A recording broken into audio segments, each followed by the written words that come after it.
This is the Not Bitter, Just Better podcast. The Everton our way. Straight from the street end.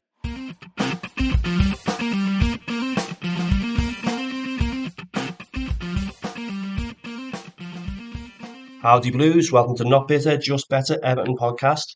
Mr. Johnny 7, here as always. Well, I wasn't here on Monday because there was no show, because there was no game, but you know, always-ish, I guess. Today's show, a little bit of a look back over the last few days that we have missed, with some Everton news, talk about a few of the little bits that have been going on, a look ahead at the Wolves game tomorrow. I'm recording Friday morning because I was on boyfriend duty yesterday, the other half with birthday, so we went out for a tea last night, so I didn't get a chance to record. That's life, innit? Boyfriend points. So 10 days without a game, and I've seen a load of Blues saying the same kind of thing. It was well missed, wasn't it, last week, and it hasn't been that way for a long time. So good to be back in the mix this weekend. So 10 days with the Blues, one with a training camp. Spent the week in Abu Dhabi, and so loads of videos and pictures and social media content coming out from that, and it was great to see, wasn't it? It was great to see in high spirits, and and a lot of them back on the grass. So we should have a much stronger pool of players to choose from. So apology for the quieter week on social media as well as the podcast not being recorded. Changed over my phone. My other phone's on its lazzies, so new phone, and I'm still trying to re-navigate the switch. I was with iPhone for so many years, and then switched to Android because I kept breaking iPhones, and now I'm breaking Android as well. But the navigation, it's just pressing the home button or the home screen, or and those swipes anyway. Boring stuff, but it doesn't half upset your general routines. So not much else going on. Apart from, actually, so you might have seen a few posts on social media lately. So I mentioned this on the last podcast as well. So has got Big Dunk coming back to the Devonshire hotel. So the big man has been on in Devonshire a few times before, and every time it's been he's opened up a little bit more. He gets more and more relaxed. Paul's had him on a Segura a few times as well now, and he just seems so much more chill and at ease on the mic. And from the way he used to be, he used to be very guarded over stuff. He's still very guarded over stuff to an extent, but now he's really opening up. He was on TNT last week.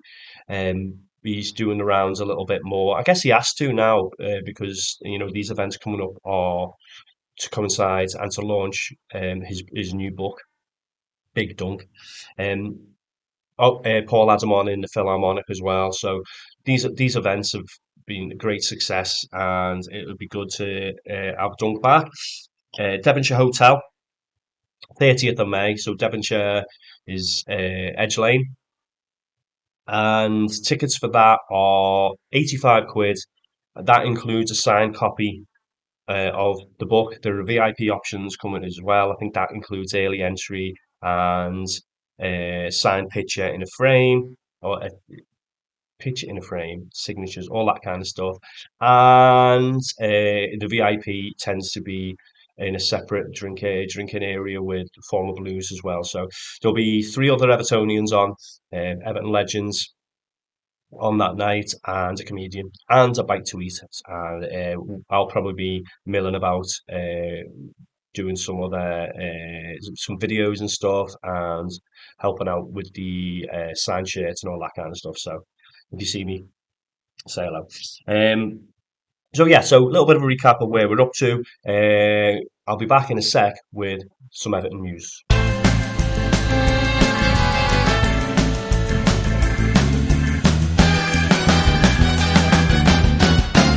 News! As I've mentioned a few times over the last couple of podcasts in particular, The news has been a little bit slow since the transfer window's closed, and it's tends to be transfer rumours or injuries, isn't it? That's it. Uh, and VAR lately as well. The news this week, some big news is around the stadium financing. Secured new financing agreements to push Bramley Moore. Well, it's not Bramley Moore over the line. It's to make sure we are secure in it in the coming years. Um, Secured a 350 million long term financing deal, backed or arranged by JP Morgan, a finance company, and save us around 50 million a year in interest repayments. So that is going to be a massive boost going forward, um, rather than having to basically essentially remortgage our future. We put it in very, very capable hands of other financial stable um, uh, companies, I guess, and it really, really puts us right back up there, in freeing up some of that money in whether it's transfer or other developments. So yeah, mass 50 million a year. Yeah, it's and that's just savings. You know, the ground already had a level of security there, didn't it? But it there was a massive amount of repayment on it, and now that seems to have been reduced. So really excellent work by the Freakin group there. They're not mugs, are they? Let's face it. Other news around the stadium. Liverpool City Council has adjusted the parking restrictions around the new stadium after receiving nearly 20,000 complaints. So there were a number of petitions going around from Evertonians and non-Evertonians alike. So there's a lot of other stuff going on around that area. I know from my own history, there's a lot of rehearsal spaces down there, and the access to those was being compromised, and gig venues and other like 10th Street Social, that kind of stuff.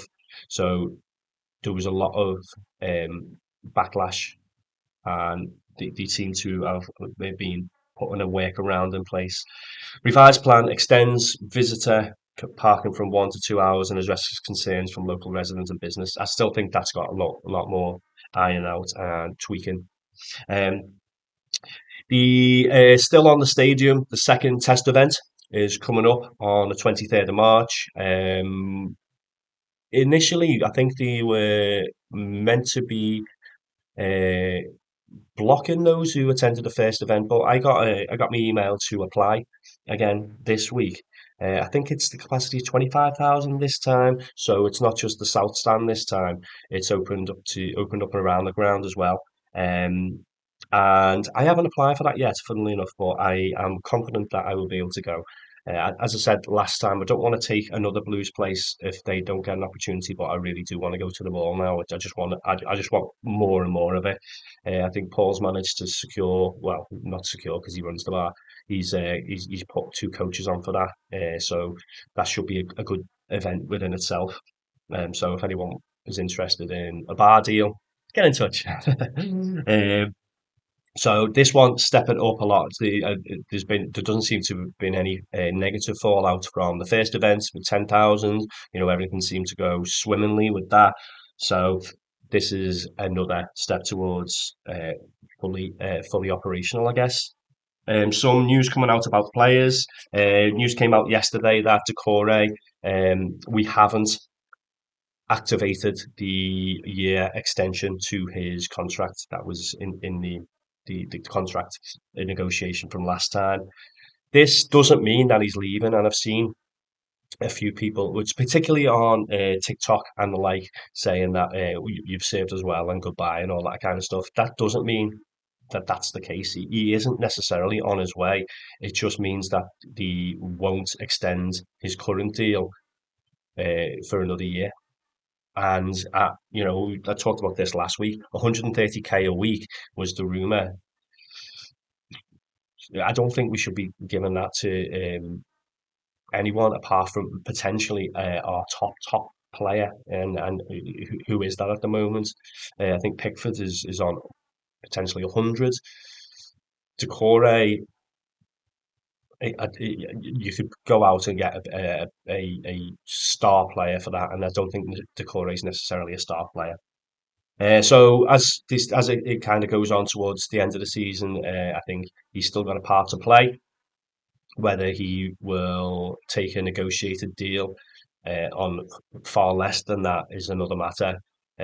He does seem to love the club, despite the stick he's got over the last year or so. And he's just welcomed a new kid. Maybe he's settled and will take a little bit less. And as he's not necessarily in the twilight of his career, though, is he as well? I think he's what 30, 31, something like that. So we'll see. We'll see on that one. But he definitely he was missed last week, wasn't he? People will say he's a waste of wages. I don't agree he's a waste of wages. It's difficult to see where he warrants 130k as one of the absolute top earners. So that looks like well, there will be news. I imagine he will be offered something, but I don't see it being offered that being what he's offered. Idrissa Gueye, on the other hand, was also rumoured to be one of the top earners, around 100k a week, but talks are ongoing to extend his, and whether we can try and get him to drop, or I said for the influence he has around the team and the squad, I think I wouldn't begrudge that for him, even though he's 5 years older.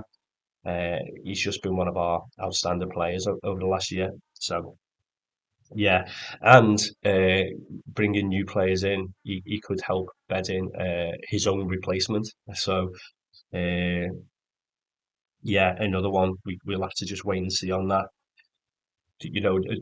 Both of them could get big money moves wage wise elsewhere.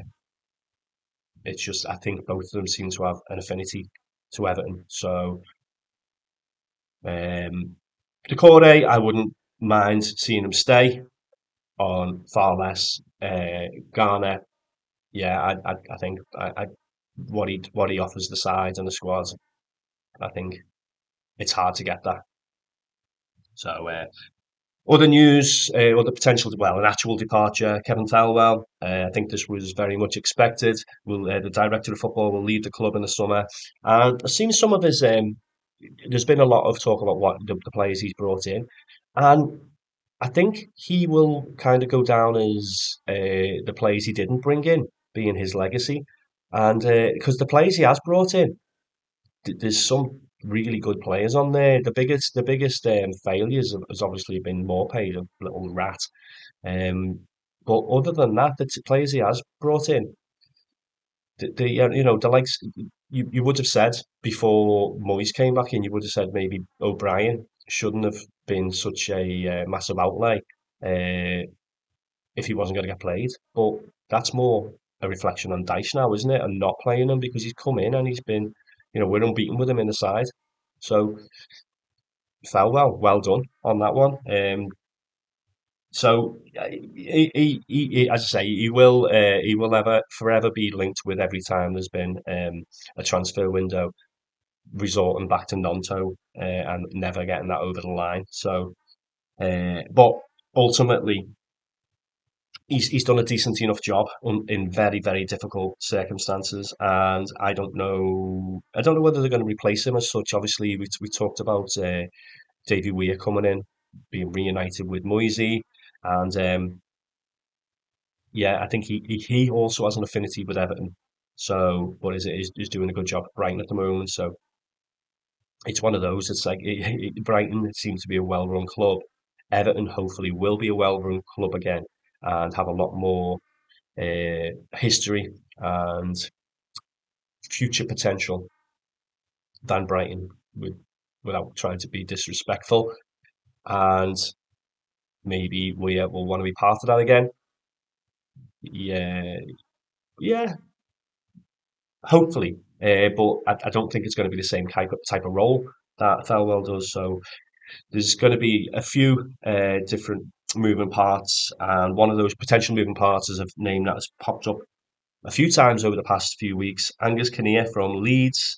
Uh, and the language has started to change here. So his role at Leeds is CEO, but he's being linked with a senior operational role at Everton. So that language is changing, and good because I mean we don't know the ins and outs of those roles. Director of football, that was, it used to be what did like Edu at Arsenal. What does he do? He seems to be the one who like goes and meets the potential new signings and stuff, and highlights and makes those initial um, connections and stuff. I don't know. It's not a transparent role, is it? Why would it be? Why would a CEO or a bigwig in a company ever share what the ins and outs are of the job with us peons? Should there be transparency? I don't know. We'll see. I'm actually using notes this time. So I've noticed on the past few videos, I'm not addressing here. I'm addressing, I'm just kind of looking at my notes over here somewhere. So I'm trying to be a little bit more direct, but you'll see me addressing my notes. So we'll see which system works best. Richarlison again. This seemed to just pick up loads over the past day or two. Loads of it's difficult to say, isn't it? Again, isn't it? Whether it's loads of different outlets or one actual outlet, and then all of the secondary outlets picking up on it and reporting in their own ways. All the fan sites and all the other um, just general social media news outlets picking up on it, but it seemed to pick up a little bit of buzz. Richarlison returning in the summer, and he just seems to go down the pecking order at Spurs all the time. And I feel for him there because he never wanted to leave Everton.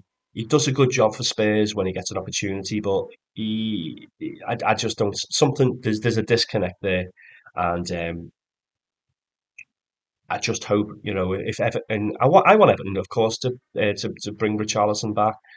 But the Richarlison we had, not the Richarlison that is at Spurs and seems to be facing a lot of injuries. But players, when they are unhappy or in a place that they don't necessarily fit too well at, do conveniently get a few more injuries. So yeah, but I'd love to see Richarlison back at Everton. We do, we do kind of dwell on our past players a little bit, but I think sometimes it's because it's taken out of our hands and we've had to sell. Even with Big Dunk, Big Dunk didn't ever want to leave Everton, and he gets sold to Newcastle. And in returning, I mean, I think every blue wanted it. Um, Eventually we got it. So sometimes it works well. I think Pinar coming back worked well to an extent. Idrissa Gueye coming back has definitely worked. One or two haven't worked so well. I think the Rooney one was seen as a little bit of it was a little bit of a slap in the face. I didn't. I thought it was a good move at the time. It's just that we had he who shall not be named from Iceland, um, the country, not the supermarket chain, and Klassen in there as well in those number 10 positions, and maybe it was seen as those resources which were quite limited going on Rooney could have been used elsewhere. But I still think that was a good move for the club at the time. Who else came back? Franny Jeffers for a little while, and yeah, that wasn't. Oh, another player who was linked with a return to Everton as well this week after only appearing for Villa 7 times, Ross Barkley, and he's a very, very different player from when he left Everton, isn't he? So I don't know. What are your thoughts on that? I think if you can come back in and do a good job, then all's forgiven, isn't it? Same with Moyes. There were one or two murmurs about what not being welcome back, and what's he done to turn it round? He just got his head down and absolutely said all the right things, and uh, we're pretty much safe from relegation. So actions speak louder than words. So if he can come back in and put his head down, it'll be a free transfer, I imagine. uh, I'm not saying I want that to happen, but if that's a move that the club will make, I won't be averse to it. Anything else? Oh yeah, Moyes has been linked with a reunion with Thomas Souček from West Ham. Could add some extra midfield steel, especially if with Decore going. that could be. And Garner maybe having one more year left. A lot of experience he has, and he seems to do well against us, Suchek. So rather than him in our squad, then harming us from West Ham. And more talks about the making Charlie Alcaraz's move permanent, and the fee room to be around 15 million, and it looks like they are taking up that option, but it's not fully confirmed as yet. So quite a little bit of news this week, well, 15 minutes of it, so that's a little bit refreshing, given the lack of news over the last couple of weeks. So but I'll leave that there, and I will be back in a sec with a look ahead at the visit to Wolves tomorrow. This is the Not Bitter, Just Better Everton podcast. If you haven't already, go and like us on Facebook, facebook.com/EFC Not Bitter, Just Better, or you can find us on Twitter at Just Better EFC. Okay, there you have our social media links, and I've got no social media gripes to go on about today because I've hardly been active on it with the phone change and all that kind of stuff. So yeah, that's refreshing. Looking at the Wolves game, so Decore were back in the squad after missing the game last week due to the birth of his child and being present at that. It looks like Chimiti and Patterson have got no knock-on effects. They were back on the bench before this one, whether training break. So they, imagine, will be in contention and definitely a more viable option from the bench rather than just making up the numbers this time. Inabunum, imagine, will be pushing for a start. I still think he might be on the bench as well. Calvert-Lewin, Broja, Ndiaye and Coleman, I still don't think they're ready. Although they did go on that training trip, they just, still a few weeks off. So, Wolves, 8 o'clock on Saturday night. What a ridiculous kickoff time for TNT. And, it was when TNT picked those games, it's normally the 12:30 kickoff, isn't it, on a Saturday? Uh, I think I can't remember. I haven't seen the full lineup of fixtures, but they tend to do these kinds of full on Saturday days of football. So there'll be a 12:30 kickoff, then obviously the 3 o'clock kickoffs, then Saturday night game on Sky, and then this 8 o'clock one, and it's too much. you know, uh, don't mess with me Saturday nights. So I already put too much into the Blues, and I'm sure a lot of Blues feel the same way. Me Saturday nights, don't touch them. Yeah, Saturday night telly. I haven't watched Saturday night telly for absolutely years, but me Saturdays me going out. I work hard all week. So anyway, so I'll still probably be going out. I'll end up watching it in a pub somewhere and then go out after. But uh, as I mentioned, didn't do the podcast last night because it was me other half's birthday. So was meant to be going to Wolves. I think tickets and that were booked, but then didn't realise it clashed. So I am being the good soldier boyfriend again and not going there. So she'll have to put up with us watching it somewhere in a pub while we're meant to be out for their birthday drinks. So it's one of them, innit? Did go to Wolves a good few years ago. I can't even remember. It must be 10 years ago. It must be more than 10 years ago. Can't even. I could check. I could have just checked this when I using that wonderful World Wide Web thing that people go on about. But I do remember a screamer from Billy and a rare Phil Neville goal. Was it a chip? The chip from about 25 yards. It's like definitely a cross. Yeah, but yeah, I can't remember. Tim Cahill scored on that as well. Yeah, again, could have checked it, but I wanted my own little memory on there. Those two goals. Um, Recent form: Everton unbeaten in 7 under Moyes. Obviously, only the eighth game on that list was the Villa game, which was a narrow 1-0 defeat. Wolves struggling with just two in the last 7, and they went out of the FA Cup on penalties last week. League positions. This really tells a story here. Everton back in 16th position now on 32 points. how far we were kind of adrift. And Wolves 17th on 22 points, massive. Our goal difference -4, their goal difference -19. We really need. I mean, if Wolves beat us, obviously that lowers that gap, but we really need to be looking at those teams above us. We've got West Ham coming up soon. I think they're 1 point ahead.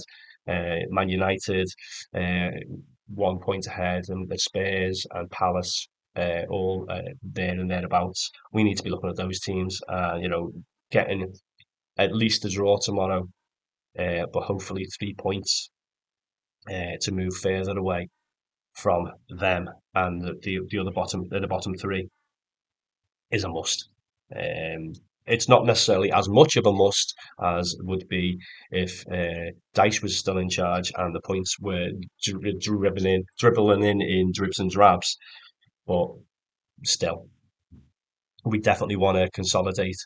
Uh, just draw that line, no longer a concern, and keep looking up, and then get those higher up the league, higher prize money, all that good stuff. Head to head, 143 total meetings. Everton wins 64, Wolves 51, 28 draws. The last meeting, a rare Dyche Everton win 4-0 at Goodison in December, including two Craig Dawson own goals. Remember DCL being very unlucky there to not get those goals himself. Ashley Young with a free kick as well, I think it was, and Mangala with the other. So, Wolves team, Matthias Cunha suspended after going berserk last week. And I think he's got a history of that, and he's looking at least a 3 match ban, and that on investigation could well be stretched, but he definitely misses the game against us, which is a massive blow to them, not necessarily to us. Let's see, other team news from them. Other ones to look at: Sarabia, Brilliance creative player, Lamina in midfield, their engine, Bellegarde, energy from midfield, Ryan Outnori, I can never get his name right, defender, left back who likes to bomb forward, and Jurgen Strand Larsen, another forward, big lad up top, but we've got a couple of big lads in the back for us, so um, Cunha being out, Hwang was really good for them last year, but is been struggling with a hamstring this year. So that's also good news for us.